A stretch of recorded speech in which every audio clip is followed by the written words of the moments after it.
Our government is turning our kids into squids.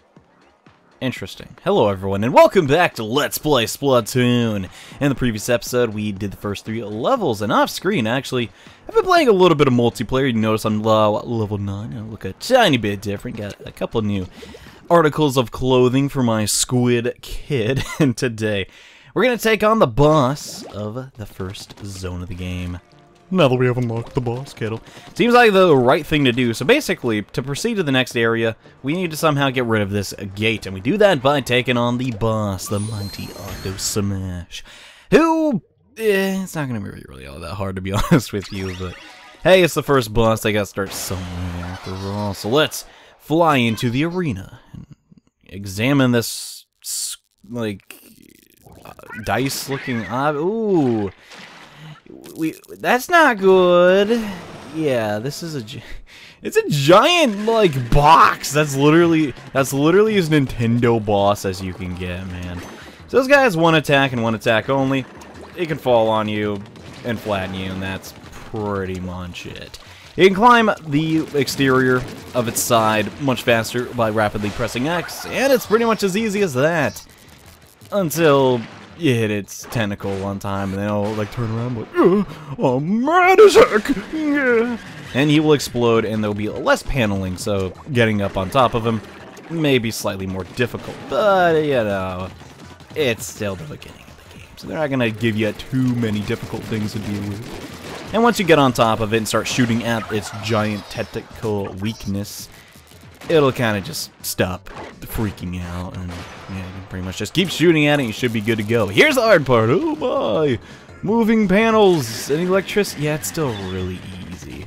In this phase, though, he will sometimes fake you out, which can be a problem, but as long as we stay diligent, we should be fine, and that looks good to me. Let's actually get up the... No! God dang it. Well, now the panels are even more covered in goo, so now it should be fun. Or I guess I should say ink. That's technically what it is.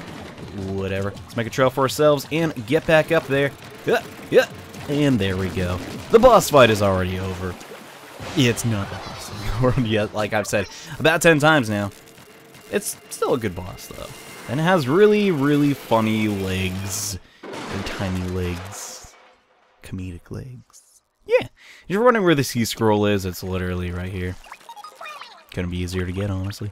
And they even gave us some EXP. Oh, this boss was so thoughtful.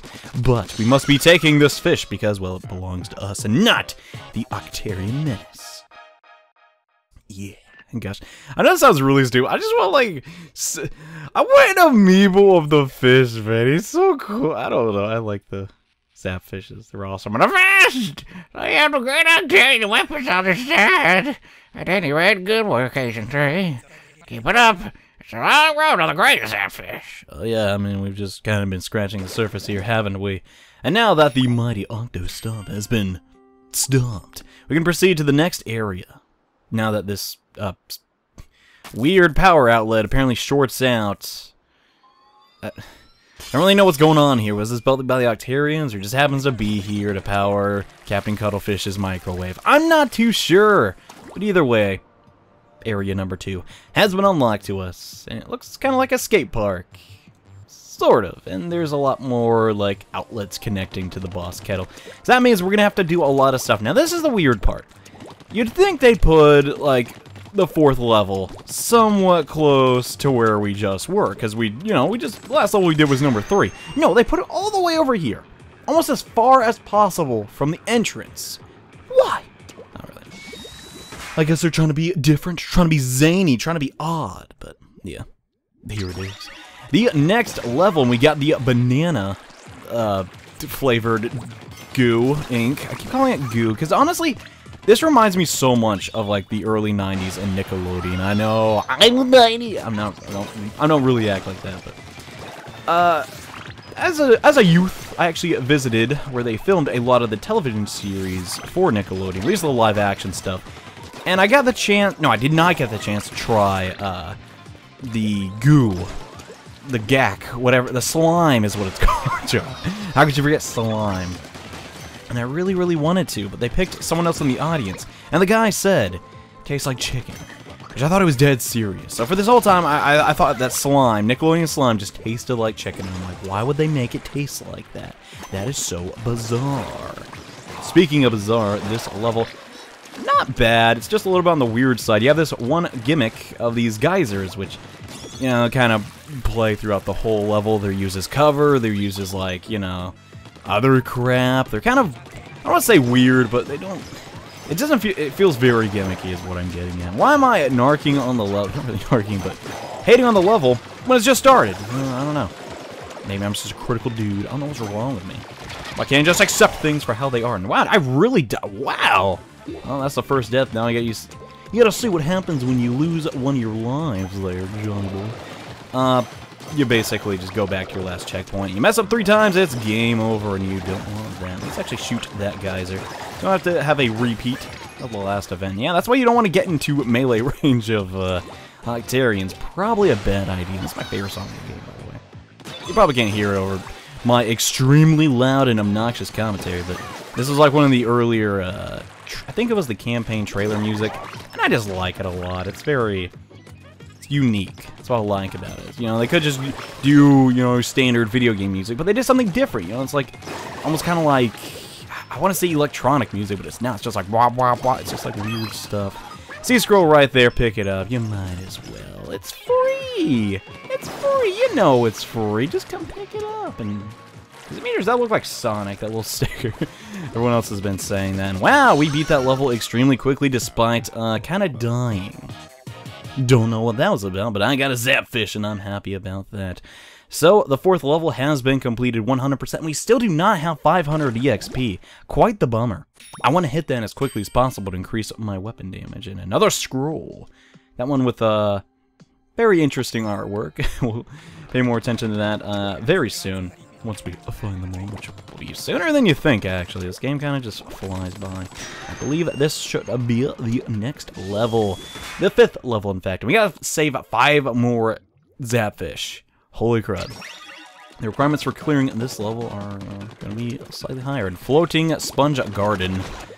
It's an interesting name. Then again, this is a pretty interesting level. So basically, we have this mechanic of this sponge that if we continually fill up with ink, will expand.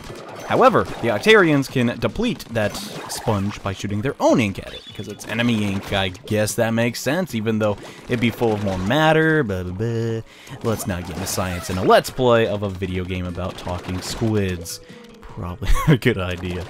For the sake of everyone's mental health. The things I talk about in these videos, man, I'm just like, sometimes I'll edit my video and be like, how on earth are people, like, mentally sane after these? I don't get it, man. You guys have hearts of steel.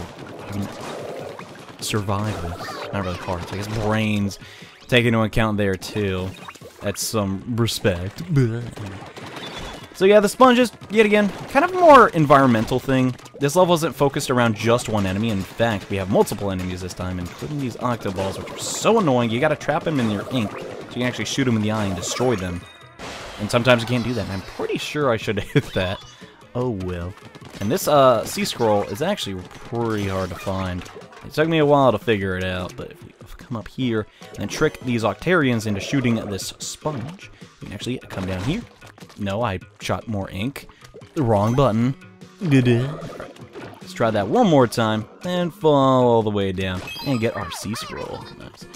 And I'm pretty close to 500, so hopefully we'll get that weapon upgrade. If not in this episode, in the next part, which would be nice since I want to get to the upgrading, and I want to get to the extra weapons, or sub-weapons, I guess, at some point. But, you know, I guess I'm getting kind of, not really unlucky since there's only so many orbs in each level. I'm just not finding them, which is very odd, because they're literally everywhere, but oh well, what you gonna do? I want to knock that guy out before he actually sees me. That'd be nice. Okay, take care of these helicopter dudes. And, oh my god. That was embarrassing. I do not even know what happened. Let's try that again. Let's latch back onto this sponge, and we might as well just gun it to the next thing. I see a reason why not to. I mean, okay. Can't even catch me, dude. They can't. They just can't. Let's go behind him this time. And there we go. No problem. It looks like the sun, but it's literally just a giant light bulb. Man, I love this game's backwards design. Not really backwards design, but background design. That's primarily what I meant to say. Yeah. Alright. So launch our turret shots at these dudes and inflate those actually not bubble sponges. There we go. And that should no, there's actually some survivors. How dare you survive my blast? Alright. Knocked them both down, and hey, we even got to 500. Perfect. And we also made it to the Zapfish, so everything works out in the end. Let's take that guy down in. Take him on home. You know, little poor Zapfish. He's like, I don't know. Where's my Zapfish amiibo gun? Okay, probably don't need one of those, but you know what I mean. Floating Sponge Garden was completed, and we totally soaked it up. And there's the other one. The terrifying biology of the Inklings. Ooh, scared. Not really. Inklings are harmless. Ignore their giant fangs. Hey, Captain Cuttlefish. You like blue ink? Do you like that? You looking blue, man. Smile. Oh, I guess he didn't like it. Anyways, thank you all so much for watching this episode of Let's Play Splatoon. We died a lot. Actually, we don't do that. But in the next episode, we're going to go through more of the second world of the game and explore more levels and hopefully more Octarian types. See you guys then. Bye.